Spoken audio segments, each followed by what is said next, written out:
Hello everyone, welcome to R S 3 classes. Student, हम प्राचीन इतिहास देख रहे हैं। तो हम हड़प्पा सभ्यता, वैदिककालीन सभ्यता पढ़ चुके हैं। तो आज का हमारा टॉपिक है जैन धर्म, और यह टॉपिक मोस्ट इम्पॉर्टेंट है। ये यूपी पीसीएस, आरओ और भी अन्य स्टेट पीसीएस में हमेशा इससे प्रश्न बनते हैं। आप लोग प्रीवियस पेपर उठा के देख लीजिएगा, इससे प्रश्न आते ही आते हैं। तो ये सब मटेरियल जो है ऑथेंटिक बुक से सब पूरा बनाई गई हैं। तो आप लोग इसे ध्यानपूर्वक देख लीजिएगा और लाइक, सब्सक्राइब, शेयर कर दिया करिए।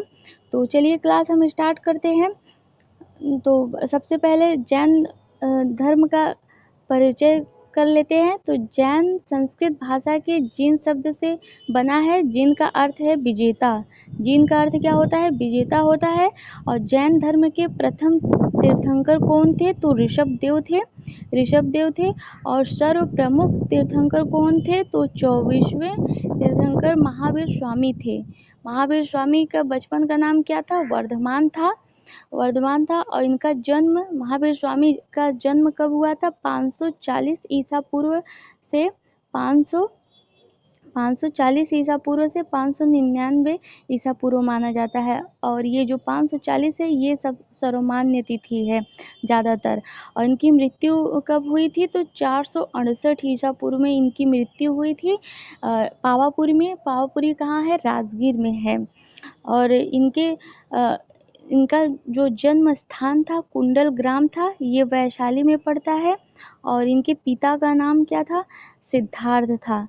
ये जात्रिक कुल के थे इनके पिताजी। और माता कौन थी? त्रिशला थी। इनकी माता का नाम त्रिशला था। यह लिच्छवी राजा चेटक की बहन थी। लिच्छवी के राजा जो थे चेटक, उनकी बहन थी इनकी माता, महावीर स्वामी के। और महावीर स्वामी जी की पत्नी का नाम था यशोदा। ये कुंडिन्य गोत्र की कन्या थी। और इनके पुत्री का नाम था अनुजा, और प्रियदर्शनी भी कहते हैं। प्रियदर्शनी ज़्यादा विख्यात है। और इनके दामाद का नाम था जमाली। और ये पहले प्रथम शिष्य भी थे महावीर स्वामी के, जमाली।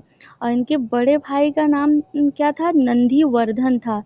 नंदीवर्धन। इन्हीं की आज्ञा ये लेकर तपस्या करने निकले थे। अपने बड़े भाई की आज्ञा लेकर महावीर स्वामी जी तपस्या करने निकले थे। और महावीर स्वामी को ज्ञान की प्राप्ति कब हुई?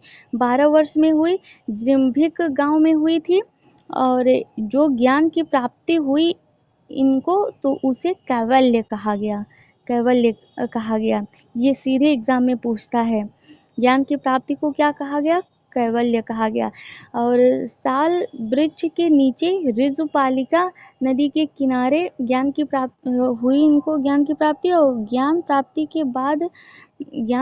के बाद महावीर स्वामी क्या कहलाए? जीन कहलाए, अहर्त कहलाए, और केवलीन कहलाए, निर्ग्रंथ कहलाए। महावीर स्वामी निर्ग्रंथ का मतलब क्या होता है? बंधनहीन। आगे देख लेते हैं। महावीर स्वामी के प्रथम शिष्य कौन थे? जमाली थे, जो कि इनके दामाद थे। और महावीर स्वामी की शिक्षा किस भाषा में हुई? प्राकृतिक भाषा में हुई, अर्धमागधी में। और महावीर स्वामी के अनुयायी क्या कहलाए? तो निर्ग्रंथ कहलाए। महावीर के स्वामी के जो अनुयायी थे।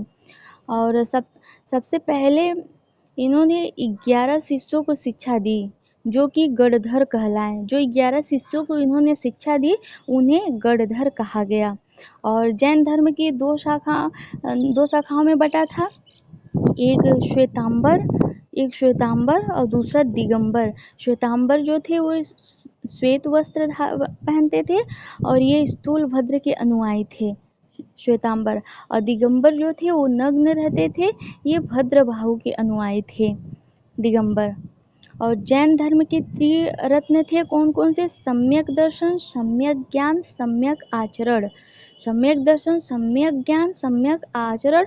और जैन धर्म के 5 महाव्रत थे, तो कौन कौन से थे? सत्य, अहिंसा, अस्तेय, अपरिग्रह, ब्रह्मचर्य। ये इनके 5 महाव्रत थे जैन धर्म के। और ये जो चार महाव्रत थे, सत्य, अहिंसा, अस्तेय, अपरिग्रह, ये पार्श्वनाथ ने दिया। ये चारों पार्श्वनाथ ने लिया, जो कि 23वें तीर्थंकर थे। ये कहाँ के थे? वाराणसी के थे पार्श्वनाथ जी। और ये ब्रह्मचर्य, ये महावीर ने इसे जोड़ा फिर बाद में। और जैन संगति देख लेते हैं। प्रथम संगति 300 ईसा पूर्व में हुआ था। पाटलिपुत्र, स्थान का नाम पाटलिपुत्र में हुआ था। उस समय अध्यक्ष कौन थे? स्थूलभद्र थे अध्यक्ष। और द्वितीय संगति समय क्या था? 6वीं शताब्दी थी। और यह बल्लभी में हुआ था। बल्लभी कहाँ है? गुजरात में है। और उसके अध्यक्ष कौन थे? देवर्धिगढ़ थे या फिर क्षमा श्रमण थे इसके अध्यक्ष द्वितीय संगति के। और जैन साहित्य को कहा जाता है, तो जैन साहित्य को आगम कहा जाता है। और गोमतेश्वर मूर्ति जैन धर्म से संबंधित है। ये श्रवण बेलगोला में है। ये श्रवण बेलगोला कहाँ है? कर्नाटक में है। और खजुराहो का मंदिर जो कि जैन धर्म से संबंधित है, ये कहाँ है? एमपी में है। खजुराहो का जैन मंदिर चंदेल शासकों ने बनवाया था। ये एमपी में है। और मौर्योत्तर काल जैनियों का प्रमुख स्थल मथुरा था। मौर्योत्तर काल में जैनियों का प्रमुख स्थल कौन था? तो कहाँ था? मथुरा में था। और जैन ग्रंथ और रचनाकार कल्पसूत्र भद्रबाहु ने लिखा। और परिशिष्ट वर्मन ये हेमचंद्र ने लिखा। और श्यादवाद मंजरी ये मल्ली सेन ने लिखा। और न्यायावतार ये सिद्धसेन दिवाकर ने लिखा। ये सब जैन ग्रंथ हैं। और जैन तीर्थंकरों की जीवनी को क्या कहा गया? कल्पसूत्र कहा गया। कल्पसूत्र कहा गया। जैन धर्म के सिद्धांत कौन कौन से हैं? ईश्वर की मान्यता नहीं थी जैन धर्म में, और वेदों में मान्यता नहीं थी। जैन धर्म के लोग वेद को नहीं मानते थे। और पुनर्जन्म और कर्म पर विश्वास करते थे। और आत्मा की मान्यता है, मतलब आत्मा की, वो लोग कहते थे कि आत्मा नाम की कोई चीज़ होती है। और आगे देखते हैं जैन धर्म के अन्य समुदाय क्या कहलाएं? श्यादवाद और अनेकांतवाद कहलाएं। और प्रमुख तीर्थंकर और उनके प्रतीक, तो प्रथम तीर्थंकर कौन थे? ऋषभ देव थे। इनके प्रतीक क्या था? सांड था। और द्वितीय कौन थे? अजीतनाथ थे। इनका प्रतीक हाथी था। और तृतीय क्या था? शंभवनाथ था। इनका प्रतीक क्या था? घोड़ा था।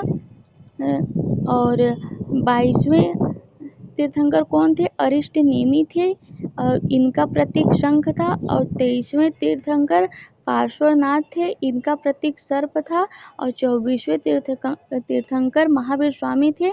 इनका प्रतीक सिंह था। ये अंतिम तीर्थंकर थे महावीर स्वामी। जैन ग्रंथ आचरांग सूत्र, इसमें महावीर की काया क्लेश का बड़ा रोचक वर्णन मिलता है। आचरांग सूत्र में जैन धर्म में संलेखा से तात्पर्य है उपवास द्वारा शरीर का त्याग। जैन धर्म में संलेखा से क्या तात्पर्य है? उपवास द्वारा, मतलब बिना खाए पिए शरीर का त्याग कर देना। और राजाओं में उदयन, बिंबिसार, अजातशत्रु, चंद्रगुप्त मौर्य, बिंदुसार और खारवेल जैन धर्म के समर्थक माने जाते हैं। और 19वें तीर्थंकर मल्लीनाथ को श्वेतांबर मत के अनुयायी स्त्री माने जाते हैं। ये जो मल्लीनाथ थे, इन्हें श्वेतांबर के लोग इन्हें स्त्री मानते थे। ये 19वें तीर्थंकर थे। और जैन धर्म के प्राचीन ग्रंथों को पूर्व कहा जाता है। जो जैन धर्म का प्राचीन ग्रंथ था उसे पूर्व कहा जाता है। तो स्टूडेंट, आप सभी को मेरी क्लास पसंद आए तो लाइक, सब्सक्राइब, शेयर ज़रूर करिएगा। धन्यवाद।